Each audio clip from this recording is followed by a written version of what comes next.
Howdy everyone on YouTube. Thanks for tuning into the Movo TX Gear Review channel today. In today's chapter, we're going to be reviewing my camping and backpacking lighting system that I've had this past winter and want to offer and throw out my viewpoints and my opinions on it, as well as some competitive options as well.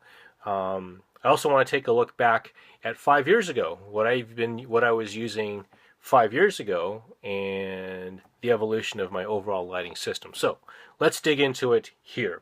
So first of all, what you're seeing is an entire lighting system based on one battery size.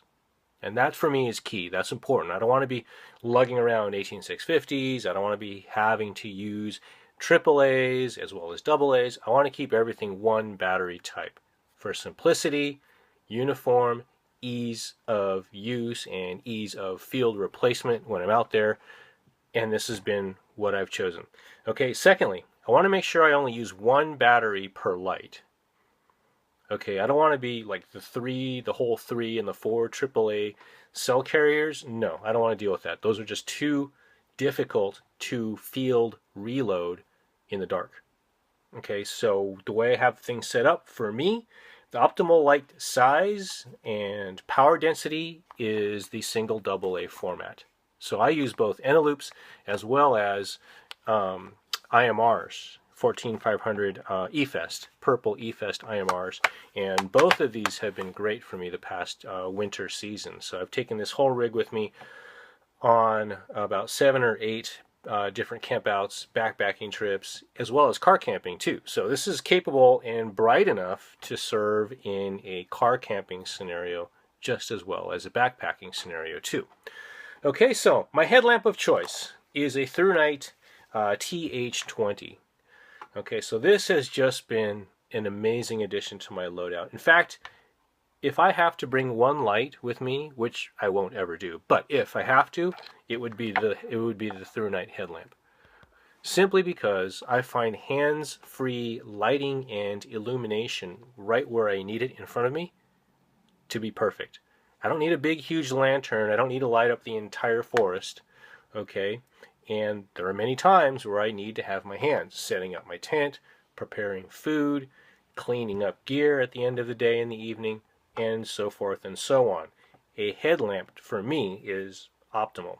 Okay, so I'm sure you guys have all had, bigger flashlights, brighter flashlights, probably even more expensive flashlights that you had to use, one hand to hold, maybe a cigar hold, or the policeman's under the armpit hold, however you want to call that, to try and set up your tent. No, not going to work for me. I need both hands optimally. And so in that case, a bigger, larger handheld light, as nice as it is and as capable as it is, doesn't work in that physical type of scenario. And a headlamp is ideal. Okay, so why did I choose a ThruNite TH20? Well, okay, number one battery type. Okay, I can very easily swap out batteries with this thing on my head. Okay, quite simply, I have it on my head and I'll tilt my head to the side, I'll unscrew the cap like this, and tilt my head over, replace the cell. Okay, pull out a fresh cell from my pocket, put it back in the light with my head tilted, and then put the cap back on, and I'm ready to rock. Okay, no more fumbling around with the 3 AAA format for me. So this has been good, and what I like about the ThruNite is it's essentially just a small compact flashlight. That's really all it is. A flashlight mounted onto a headband, and that's perfect for me. So in terms of lumen output, with a 14500 cell, you're looking at 500 lumens. Okay, with a AA Eneloop, like you see here, the turbo mode is 250 lumens. Okay, and it'll run for about an hour and a half at that setting, and I'm okay with that. That's perfectly okay. In fact, 250 lumens is actually a little bit too bright for me, but that's okay. I can live with that. But the beauty of the ThruNite TH20 is it has a ramping mode. So once you turn it on, if you hold the switch down, it'll ramp up and ramp down to whatever brightness I want. Okay, I'll leave it on and I'll lock it in that brightness. This is, I don't know, maybe 65, 70 lumens right now. Okay, I'll power down. Okay, now there's 3 turn on modes. Okay, number 1 is the quick turn on. Bam, Okay, that'll turn on the last mode I remembered. This is the 70 lumen program that I ramped down to a minute ago.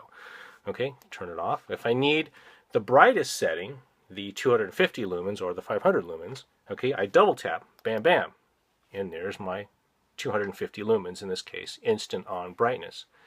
Okay, power down again. Now, if I need the candle mode, okay, which is the half lumen or the lowest firefly mode, I simply hold the switch down. Okay, so that to me is really, really convenient. There's no mode cycling that I have to go through.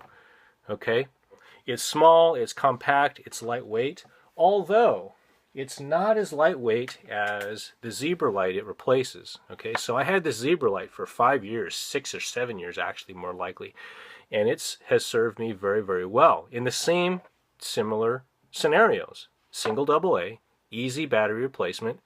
Okay, I can't program the modes in this, but its modes are well spaced enough where I can go with the factory modes, and I'm okay with this. The biggest drawback with this Zebra Light that I was finding was it's strictly a floodlight.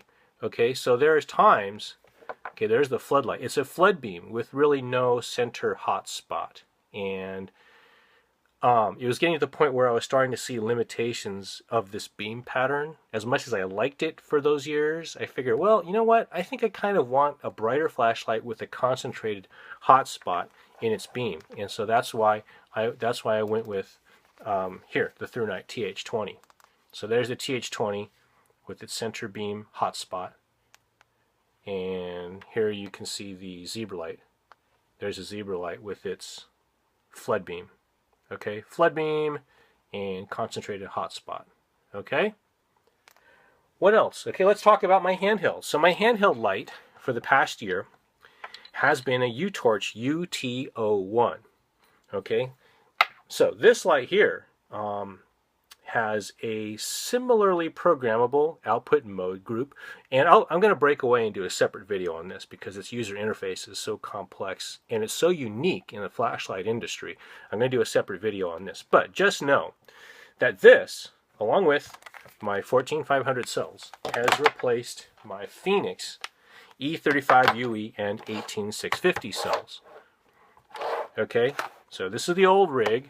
When I need 800 lumens in my hand, this is the old rig, and this is the new rig. Okay, so this light here isn't quite 800 lumens. It's about 770 on its brightest turbo setting mode.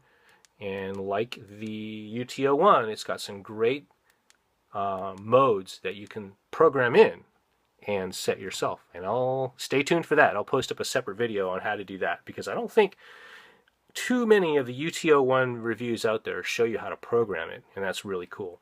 Okay, so what I gain here is weight and size. Okay, so you can feel this. I mean, this is not light. This is not a lightweight rig. As capable and as awesome as this is, it's heavy. Okay, now the question is, how much runtime do I really need? 3 18650s versus 5 14500s. Okay, for me personally, 5 14500 batteries is okay. And of course I've got my AA's too if I need those. But this has been okay for me. For spot usage and instant brightness on occasion, it's been okay for me. And I'm perfectly happy with it. Okay, so what about backup and redundancy, you might ask? Well, okay, first of all, I said earlier, the flashlight beam from my headlamp would be one source of backup, but also I carry a second switch and light engine assembly. Okay, so this happens to be the bezel and switch assembly from a Manker E11. Okay, now the two are interchangeable, so theoretically, if you believe the web forum folklore, UTorch copied Manker in their design when they released the UT01, so one is essentially a clone of the other. Okay, and okay, it is what it is. I have them both.